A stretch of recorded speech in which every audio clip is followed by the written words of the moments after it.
ये पूरी जिंदगी एक प्रयोग है। आप जितने ज्यादा प्रयोग करेंगे आप उतना अच्छा होंगे। ये प्रयोग का क्या मतलब है भाई? हम कोई साइंटिस्ट है क्या जो प्रयोग करेंगे? प्रयोग का मतलब है साथियों, जैसे कहते हैं ना कि महात्मा गांधी जी ने सबसे ज्यादा प्रयोग अपने ऊपर किए थे।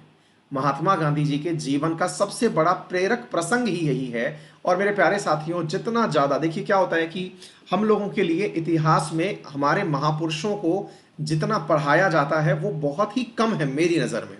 अगर इनके बारे में प्रॉपर तरीके से बताया जाए कि इन्होंने किस प्रकार से, आज मैं आपको एक बहुत बड़ी चीज़ समझा रहा हूं, उसके बाद से जो मेरे बहुत सारे प्यारे विद्यार्थी हैं जो महात्मा गांधी जी को लेकर के अनभिज्ञ हैं, जिन्हें ये नहीं पता कि महात्मा गांधी जी में ताकत क्या थी, उसे मैं केवल 2 मिनट में ब्रीफ करूंगा।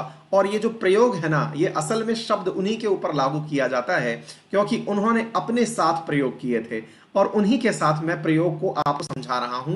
उन्होंने साथियों जीवन में एकादश व्रत का पालन किया था। एकादश का मतलब है कि जीवन जीने के लिए कुछ 11 नियम बनाए थे उन्होंने और कहा था कि यदि कोई व्यक्ति इन 11 नियमों का पालन कर जाएगा तो स्वतः ही उस सब चीजों से ऊपर उठ जाएगा। और मतलब उनका कहना यही था कि वो महापुरुष बन जाएगा, जैसे कि उन्हें महात्मा उपाधि दे ही दी गई थी। एक छोटा सा फर्क, बस बात वो समझ लीजिए क्योंकि मैं चाहता हूं कि ये विचार सब तक पहुंचे।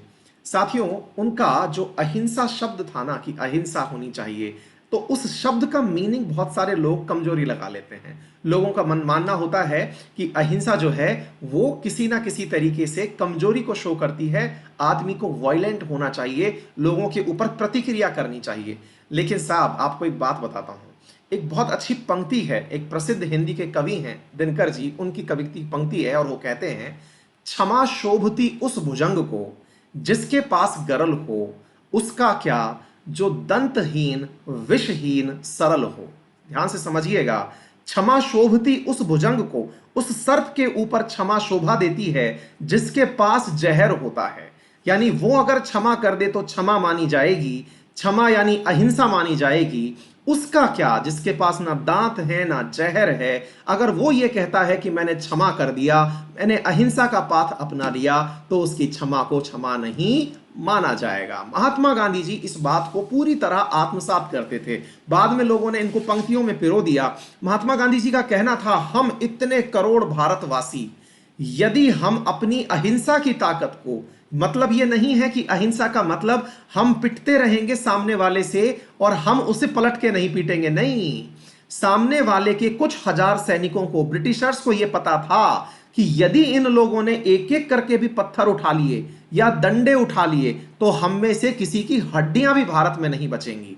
महात्मा गांधी जी का कहना था कि हम उस स्थिति में हैं कि हमारे पास एक एक पत्थर, एक एक लाठी उठा के भी मारने लगेंगे तो ये भाग जाएंगे, लेकिन उससे मेरा भारत नहीं बनेगा। मेरा भारत नहीं बनेगा, अर्थात वो भारत नहीं बनेगा जिसको वो चाहते थे कि वो अपनी मांगों की पूर्ति करने के लिए किसी तरह से हिंसा ना करें। उन्होंने उस भारत की कल्पना की थी क्योंकि उन्हें एक सुदृढ़ भारत बनाना था जिसमें वो ये चाहते थे कि सारे भारतवासी इस प्रकार से अपने आप के साथ कार्य करें कि कल को जब वो मांग पूर्ति पर उतरें तो कोई भी हिंसात्मक प्रदर्शन ना करें। और यही इतिहास रहा है भारत का।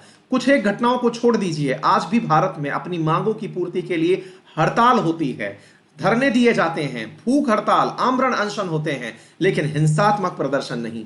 अगर सोचिए, अगर हमने अपनी आजादी हिंसा से ही प्राप्त की होती तो हम अपने आने वाली पीढ़ियों को हिंसा नामक ही एक मूल मंत्र देते और वही मूल मंत्र आज हमारे भारत के टुकड़े टुकड़े कर देता, क्योंकि हर मांग की पूर्ति के लिए हम लोग हिंसा ही अपनाते। तो याद रखिए साथियों, लगती छोटी बातें हैं लेकिन ये बहुत गहरी बात होती हैं और ये हिंसा का रास्ता जो है वो हमारे भारत को बिखरा सकता है। याद रखिएगा, आपका अपने अंदर इतना आत्मबल हो कि सामने वाला ये समझ जाए कि यदि इसने हिंसा अपना ली तो मामला बिगड़ जाएगा, स्वतः ही वो सरेंडर कर देगा। इसे ही अहिंसा कहा गया था। चलिए, तो उम्मीद है मेरे प्यारे भारतवासियों ने बहुत कुछ आज सीखा होगा। थम्स अप करके बता दो पहली बार अहिंसा का जिन्होंने मतलब समझा कि गांधी जी की अहिंसा क्या थी। चलिए, सवाल।